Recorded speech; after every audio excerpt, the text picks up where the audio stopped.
అందరికీ నమస్కారం. నేను మీ దేవి. 'నా హిట్లర్ మొగుడు' 21వ భాగం. రచయిత రిషిక గారు. రాజ్, గురువు గారిద్దరూ కలిసి వెళ్ళిపోయిన తర్వాత విష్ణు గారు, సునీ అత్త ఇద్దరూ ఒకరి ముఖం ఒకరు చూసుకొని ప్రీతిని రాజ్ చెప్పినట్టే అక్కడే ఉండమని చెప్పి వీళ్ళిద్దరూ బయటకు వచ్చి, ఏంటండీ రాజ్ అలా మాట్లాడుతున్నాడు? ఒకవేళ ఇదంతా మనమే చేశామని రాజ్‌కి తెలిసిపోయిందా? రాజ్‌కి తెలియదని చెప్పాను కదా! అది న్యాచురల్‌గా జరిగినట్టే అబార్షన్ అయిపోతుందని. కానీ ఈ అమ్మాయికి ఈ నాటు మందు పవర్ ఎక్కువైనట్టుంది. డైరెక్ట్‌గా అది గర్భసంచికే ఎఫెక్ట్ అయ్యిందని విష్ణు గారు చెప్తూ, ఎందుకైనా మంచిది మనం కాస్త జాగ్రత్తగా ఉండడం మంచిదని ఇంటికి వెళ్ళిపోయారు. మామయ్య, అర్జున్ ఎక్కడ అని గురువు గారిని రాజ్ అడిగితే, ఆ! అవును కదా! అర్జున్ రాశి దగ్గరున్నాడేమో అని అన్నారు. లేదు మావయ్య, రూమ్ దగ్గర కూడా లేడు. రాజ్ కార్‌ని ఆపి మీరు అత్తయ్య దగ్గరున్నానని చెప్పి తను గురువుగారు ఎంత చెప్పినా వినకుండా రాజ్ ఒకడే కారులో డాక్టర్ ఇచ్చిన అడ్రస్‌కి స్టార్ట్ అయ్యాడు. గురువుగారు మళ్ళీ హాస్పిటల్ లోపలికి వెళ్ళిపోయి రాశి గారిని ఒకసారి చూసి నందు రూమ్ దగ్గరికి వెళ్ళాడు. నందు రూమ్ బయట ప్రీతి కూర్చుని ఉండడంతో ప్రీతి పక్కనే కూర్చున్నారు గురువుగారు. తన పక్కన కూర్చోవడంతో ప్రీతి చేతులు నలుపుకుంటూ టెన్షన్ పడుతూ ఉంది. ప్రీతి టెన్షన్ పడడం గురువుగారు గమనించి, ఎందుకమ్మా నన్ను చూసి అలా టెన్షన్ పడుతున్నావని అడిగారు. చూడరా, నువ్వు అర్జున్‌ని ప్రేమించడం తప్పని చెప్పాను. కానీ అర్జున్‌కి ఇప్పుడు పెళ్లయిపోయింది. అర్జున్ మీద నువ్వింకా ప్రేమించి తనని ఇబ్బంది పెట్టడం తప్పించి ఇంకేమీ లేదు. పంతంతో నీకు అర్జున్ దక్కుతాడేమో కానీ అర్జున్ ప్రేమ మాత్రం నీకు దొరకదు. నువ్వు ప్రేమించిన వాడు నీ లైఫ్‌లోకొస్తే నీకు సంతోషంగా ఉంటుందేమో కానీ నిన్ను ప్రేమించిన అతను నీ లైఫ్‌లోకొస్తేనే నిజమైన ప్రేమ అంటే ఏంటో నీకు తెలుస్తుందని ప్రీతి తల నిమురుతూ నందుని చూస్తూ ఉండి ఇప్పుడే వస్తానని చెప్పి రాశి గారి దగ్గరికి వెళ్తారు. రాశి గారికి అప్పుడే స్పృహ రావడంతో నిదానంగా కళ్ళు తెరిచి తన ఎదురుగా ఉన్న గురువుగారిని చూస్తూ కళ్ళంట నీళ్లు పెట్టుకుంటారు.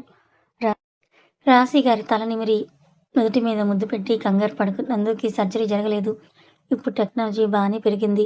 నువ్వు కొన్ని నెలల తర్వాత అమ్మమ్మని పిలిపించుకుంటావని నవ్వుతూ సమాధానం ఇచ్చారు.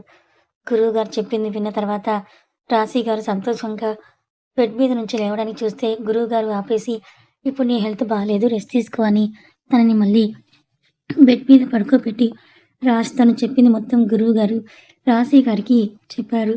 గురువు చెప్పింది విని రాశి, నందు ఎందుకిలా చేశారో అర్థం కావడం లేదు. బాధగా కళ్ళు మూసుకున్నారు. మదర్ చెప్పడంతో మను ఫేస్ వాష్ చేసుకొని హాస్టల్ నుండి బయటకొచ్చి అర్జున్ కార్ చూసి దగ్గరికి వెళ్ళింది. డ్రైవింగ్ సీట్‌లోనే పడుకున్నాడు. ఇదేంటి అర్జున్ ఇక్కడ పడుకున్నాడు? పోనీ వచ్చినవాడు ఎందుకొచ్చాడు? కనీసం వస్తున్నట్టు నాకు ఫోన్ కూడా చేయకుండా ఇలా వచ్చి పడుకోవడం ఏంటని అర్జున్‌ని భుజం తట్టి నిద్ర లేపింది. మనుకి కాల్ చేస్తూనే ఫోన్ స్విచ్ ఆఫ్ రావడంతో దానికి ఏం చేయాలో తెలియక కారులో సీట్ వెనక్కి వాలి ఆలోచిస్తూ అలా కళ్ళు మూతలు పడడంతో నిద్రపోయాడు. మను ఇప్పుడు లేపడంతో అర్జున్ నెమ్మదిగా కళ్ళు తెరిచి మనుని చూసి రా వెళ్దాం అన్నాడు. మను అయోమయంగా చూస్తూనే నువ్వు ముందు ఫేస్ కాస్త వాష్ చేసుకో అని చెప్పింది. మను చెప్పినట్లే అర్జున్ కార్ దిగి అక్కడే ఉన్న ట్యాప్ ఓపెన్ చేసి వాటర్‌తో ఫేస్ వాష్ చేసుకొని మను చున్నీతో ఫేస్ తుడుచుకొని కార్‌లో కూర్చొని మనుని రమ్మని పిలిచాడు. అర్జున్ తనని రమ్మని పిలవడంతో ఎందుకు ఏమిటని అడగకుండానే అర్జున్ పక్కన కూర్చుంది. కారులో వారి ప్రయాణం మౌనంగా సాగితే హాస్పిటల్ ముందు కారు ఆపాడు అర్జున్. హాస్పిటల్ ముందు కారు ఆపడంతో మను కంగారుగా, ఏమైంది అర్జున్? ఎందుకు హాస్పిటల్‌కి తీసుకొనొచ్చావు? హాస్పిటల్‌లో ఎవరున్నారని కంగారుగా అడిగింది. దిగు అని సమాధానం ఒకటే చెప్పి అర్జున్ కారులో నుంచి దిగి ముందుకి నడిచాడు. మను కూడా అర్జున్‌ని ఫాలో అవుతూ ఉంది. అర్జున్ ఐసీయూ బయట ఉన్న ప్రీతిని చూసి అర్జున్ అడుగులో ఆగితే అర్జున్ వెనక వస్తున్న మను అర్జున్ చూస్తున్న వైపు చూసి అడుగు ముందుకు వేసింది. మను ముందుకు అడుగు వేయడం చూసి అర్జున్ తన వెనకే వెళ్ళాడు. సీట్లో కూర్చొని గురువుగారు చెప్పిందంతా విని దాని గురించే ఆలోచిస్తోంది. మను ప్రీతిని జుట్టు పట్టుకుని పైకి లేపి ఏం చేశావే అని కోపంగా అడిగింది. మను తనని ఏం అడుగుతుందో ప్రీతికి అర్థం కాక అర్జున్ వైపు అయోమయంగా చూసింది. అర్జున్ మను చేతులుంటి ప్రీతి జుట్టుని విడిపించి ఐసీయూలో నందు ఉంది అని చెప్పాడు. నందు ఐసీయూలో ఉండడం ఏంటి?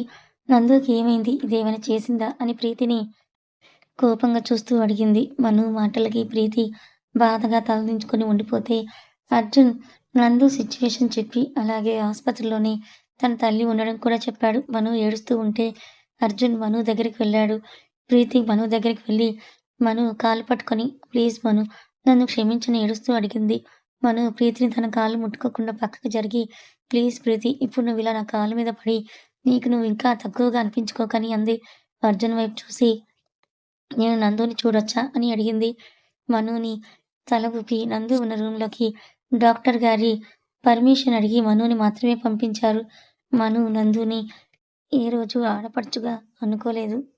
తనని ఒక ఫ్రెండ్‌గా, తన మొదటి కూతురుగా భావించింది. తన దగ్గర అల్లరిగా ఉండే నందు ఇప్పుడు ఇలా వైర్ల మధ్య హాస్పిటల్ డ్రెస్‌లో బెడ్ మీద పడి ఉండడం చూసి తన హృదయం తట్టుకోలేక నందుని చేతిని పట్టుకొని కూర్చొని ఏడుస్తూ ఉంది. మను కన్నీరు నందు చేతిని అభిషేకం చేస్తుంటే నందు స్పృహ వచ్చి చిన్నగా కళ్ళు తెరుస్తూ మెడిసిన్ మత్తుకి మసకగా కనిపిస్తున్న మనుని చూసి వదినా అని పెదాలు కదిలించింది. మనుకి నందు పెదాలు కదిలిన మాట బయటికి రాకపోయేసరికి ఏంట్రా అని తనని అడిగింది. ఏడవకొదినా అని చెప్తూ నాకేమైంది వదినా ఇక్కడ అని పొట్ట మీద చేయి పెట్టుకొని ఇదంతా నొప్పిగా అనిపిస్తోంది. ఆయనేం చెప్పడం లేదని మెల్లగా చెప్పింది. ఏం లేదురా ఏం అవ్వలేదు. ఫుడ్ పాయిజన్ అయిందంతే అని దానివల్లే నీకొంచెం పొట్టంతా నొప్పిగా అనిపిస్తుందని చెప్పి ఎక్కువగా ఏం ఆలోచించకు అంతా మంచే జరుగుతుందని రెస్ట్ తీసుకొని బయటుంటాను. లోపల ఎక్కువ సేపు ఉండకూడదని డాక్టర్ గారు చెప్పారని చెప్పింది. సరే వదినా అని తల ఊపింది. మను లేచి వెళ్తుంటే వదినా అని నందు మళ్ళీ మనుని పిలిస్తే మను వెనక్కి తిరిగి నందు దగ్గరికి వెళ్లి ఏంట్రా అని అడిగింది. నువ్వు అన్నయ్య కలిసుండాలి వదినా అని చెప్పింది. దానికి మను విరక్తిగా నవ్వి బయటకొచ్చేసింది.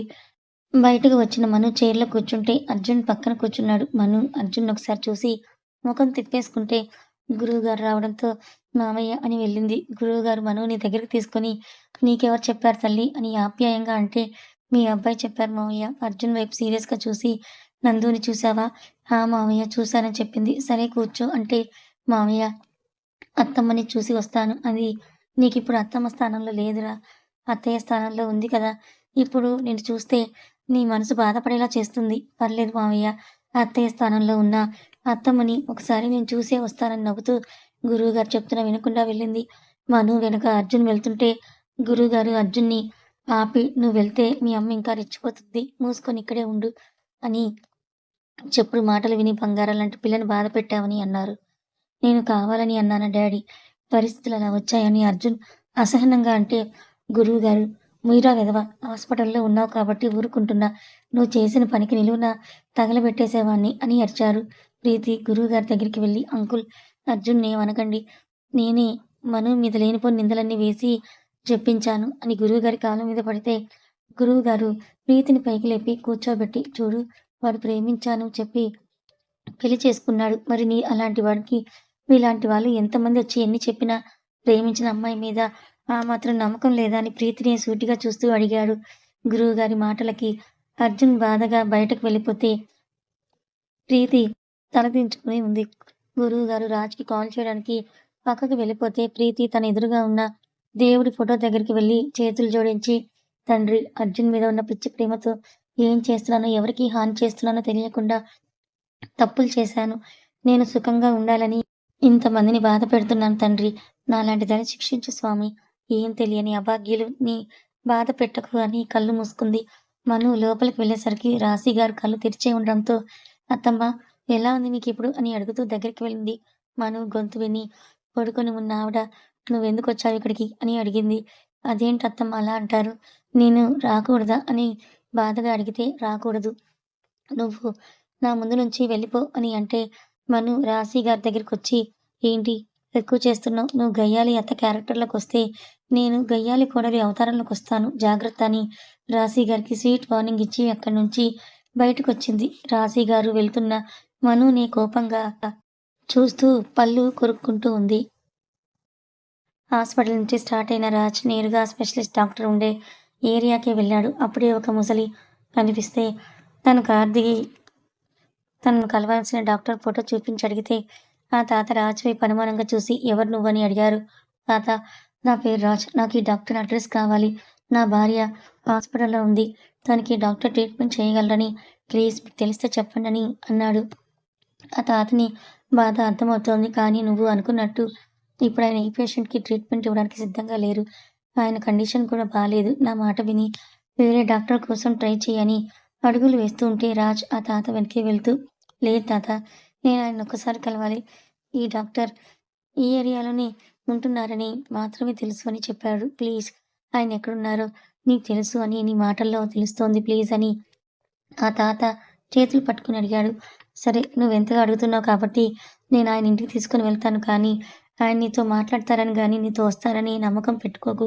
ఓకే తాత అని తన కారులో కూర్చుంటే, నేను కారులో రానని తాత చెప్పేసరికి తన కారు రోడ్డు పక్కన పెట్టి, ఆ తాతతో నడక మొదలుపెట్టి 100 అడుగులు వేసిన తర్వాత ఒక ఇండివిడ్యువల్ హౌస్ దగ్గర ఆగి, "నువ్వడిగిన ఆ డాక్టర్ ఇల్లు ఇదే" అని చెప్పి లోపలికి తీసుకొని వెళ్లి ఆ రూమ్‌లో ఉంటాడని చెప్పి, తను లోపలికి వెళ్తున్నా, "ఇంతకీ మీరెవరు తాత" అని అడిగితే, తాత నవ్వుతూ "నువ్వడిగిన ఆ మనిషికి తాతనవుతానని" చెప్పాడు. ఒక నిమిషం తర్వాత ఆ తాతనలా చూసి ఆ డాక్టర్ రూమ్ దగ్గరికి వెళ్లి డోర్ నాక్ చేశాడు. అటువైపు నుంచి నో రెస్పాన్స్.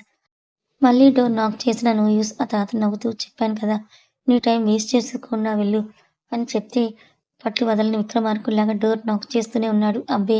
అయినా నో రెస్పాన్స్. ఇంక రాజ్ అసహనం మొదలైతే "ఏ డాక్టర్! నువ్వు లోపల బ్రతికే ఉన్నావా అసలు" అని అడిగితే లోపల నుంచి సౌండ్ రావడంతో "ఓహ్! బ్రతికే ఉన్నావన్నమాట. అయితే సరే నువ్వొక ఫేమస్ డాక్టర్ అంటే నీ దగ్గరికొచ్చాను కానీ, నువ్వు డాక్టర్‌వి కాదు కదా! ఒక రెస్పెక్ట్ లేని మనిషివి అని నాకిప్పుడే తెలిసింది. నీ గురించి చెప్పారు. నువ్వే మీ ఆవిడని చంపేశావంట కదా! నీకంత నిర్లక్ష్యమా? ఇంక నేను నీ కోసం వెయిట్ చేశాను అంటే, తర్వాత నీలానే నేను బాధపడాలని చెప్పి అక్కడి నుంచి మెయిన్ డోర్ దగ్గరికి అడుగులు వేస్తూ, మళ్ళీ ఆ డాక్టర్ రూమ్ దగ్గరికి వెళ్లి, అవును నాకొక డౌట్. అసలు మీ ఆవిడంటే నీకిష్టం లేదా? అందుకే చంపేశావా నువ్వు? నువ్వు తప్పు చేశావు. అనే కదా 4 గోడల మధ్య ఉన్నావు అని అన్నాడు. రాజ్ మాటలు విని ఆ తాత "రేయ్! ఏం మాట్లాడుతున్నావని" కోపంగా వస్తుంటే, రాజ్ నిజం మాట్లాడుతున్నా అని బేస్ వాయిస్‌తో చెప్తే, మరెందుకు నా మనవడి కోసం వచ్చావని అడిగాడు. ఆ! నీ మనవడు కూనీ కోరడని తెలియక వచ్చానులే అని విసురుగా అక్కడి నుంచి వెళ్తూ ఉంటే, డోర్ ఓపెన్ అయిన సౌండ్‌కి అటువైపు తిరిగి చూశాడు. 6.4 అడుగులతో ఉన్న మనిషిని చూసి రాజ్ నవ్వడం స్టార్ట్ చేశాడు. రాజ్ చూస్తున్న వైపు చూసి పెరిగిన జుట్టుతో కొంచెం కూడా తన మీద కేర్ తీసుకోలేకపోయి ఉండడం వల్ల తన మనవడిలో చాలా తేడా వచ్చింది. తన మనవడిని చూస్తుంటే మనసు కలుక్కుమంటుంటే ఇన్నాళ్ళ తర్వాత చీకటి గదిలో నుంచి బయటకొచ్చిన తన మనవడిని చూసి సంతోషంగా అడుగులు వేశారు. రాజు నవ్వును పట్టించుకోకుండా తన మనవడి దగ్గరికే వెళ్లి బాధగా హత్తుకున్నారు. తన తాత స్పర్శకి రాజుని చూస్తున్న చూపు తన తాత వైపు చూసి తాత అన్నాడు. ఏంట్రా ఎలా ఉండాల్సిన వాడివి ఇలా అయ్యావేంట్రా? ఆ! ఏడుస్తూ నీ పెళ్ళాం వదిలి వెళ్ళిపోతే నువ్విలా పిచ్చోడివవ్వాలా? అలా అయితే నేను నా కళ్ళ ముందే నా భార్య చావు, నా కొడుకు, కోడలు చావు కూడా చూశాను కదరా! మరెందుకు నేను బ్రతికి ఉన్నాను? నీ కోసం కదా! అలాంటిది నీ పెళ్ళాం చనిపోయిన వెంటనే ఈ ముసలి తాతని మర్చిపోయావా? అని డాక్టర్ ముఖం తడుముతూ అన్నారు. వాళ్ళ తాత ఫోర్స్‌గా హత్తుకొని సారీ తాత. నా నిర్లక్ష్యం వల్లే అది చనిపోయిందనే బాధలో నిన్ను బాధ పెడతానని తెలియలేదు తాత అని తాత మనవడు గట్టిగా హత్తుకొని బాధపడుతుంటే రాజ్ వాళ్ళ సెంటిమెంట్ సీన్ చూస్తూ అసహనంగా ఆపండి మీరు మీ డ్రామా అని అరిచాడు. రాజ్ గొంతుకి ఇద్దరు దూరం జరిగి తాత ఎవరితను మన ఇంటికొచ్చి మనల్నే అంటున్నాడు. అది కూడా నన్ను అలా మాట్లాడుతున్నాడని అడిగారు. ఆ తాత తన మనవడికి సమాధానం చెప్పకుండా రాజ్ దగ్గరికి అడుగులు వేసి రాజ్‌ని హత్తుకొని థాంక్స్ బాబు. కొన్ని నెలల నుంచి ఆ గదిలో నుండి వాడు బాధపడుతూ నన్ను కూడా బాధపెట్టాడు. నీ మాటలతో నా మనవడిని రెచ్చగొట్టి బయటకు తీసుకొనొచ్చినందుకు థాంక్స్ అని మరోసారి చెప్పాడు. ఆ తాత వెన్ను నిమురుతూ దూరం జరిపి క్షమించాలి. దీనిలో నా స్వార్థం కూడా ఉందని రాజ్ డాక్టర్ దగ్గరికి వెళ్లి సారీ సార్ మిమ్మల్ని అలా అని ఉండకూడదు. నా వైఫ్ సిట్యుయేషన్ క్రిటికల్‌గా ఉంది. మీరే సేవ్ చేయగలరు అని తెలిసి వచ్చానని చెప్పాడు. రాజ్‌ని కొన్ని నిమిషాలు చూసి 10 మినిట్స్‌లో వస్తాను అని తన రూమ్‌కి వెళ్లి 10 మినిట్స్‌లో ఫ్రెష్ అయ్యి బయటకొచ్చాడు. తన మనవడిని చూసి ఫార్మల్ డ్రెస్ వేసుకొనొచ్చిన తన మనవడిని చూసి రేయ్ మనవడా! ఇలా కూడా బానే ఉన్నావురా అని చెప్పాడు. ఆ మాటకి నవ్వుకొని వెళ్దామా అని అడిగితే ఆ తాత ఇద్దరూ బాయ్ చెప్పి కార్‌లో కూర్చున్నారు. రాజ్ కార్ స్టార్ట్ చేస్తే ఆనంద్ రాజ్‌ని చూస్తూ మీ వైఫ్ ప్రాబ్లమ్ ఏంటని అడిగాడు. రాజ్ ఆల్రెడీ నందు హెల్త్ రిపోర్ట్స్ తీసుకొని రావడంతో అది ఆనంద్‌కిచ్చాడు. రాజ్ వైపు ఒకసారి చూసి ఆ ఫైల్ చూడ్డం స్టార్ట్ చేశాడు. కొన్ని నిమిషాలకి సారీ మిస్టర్ రాజ్ అని చెప్పడంతో రాజ్ మీ వైఫ్ రిపోర్ట్స్ చూశాను. Surgery confirm. మెడిసిన్ యూజ్ చేసినా యూజ్ ఉండదు. సర్జరీయా? మిస్టర్ అది కూడా 24 అవర్స్‌లో చేయాలి. చాలా క్రిటికల్‌గా ఉంది. మీరు మీ వైఫ్ త్వరగా నిర్ణయం తీసుకోండి అని చెప్పారు. మరి రాజ్, నందు నిర్ణయం ఏంటి? నందుకి సర్జరీ చేస్తే తనకి పిల్లలు పుట్టే అవకాశం ఉండదు.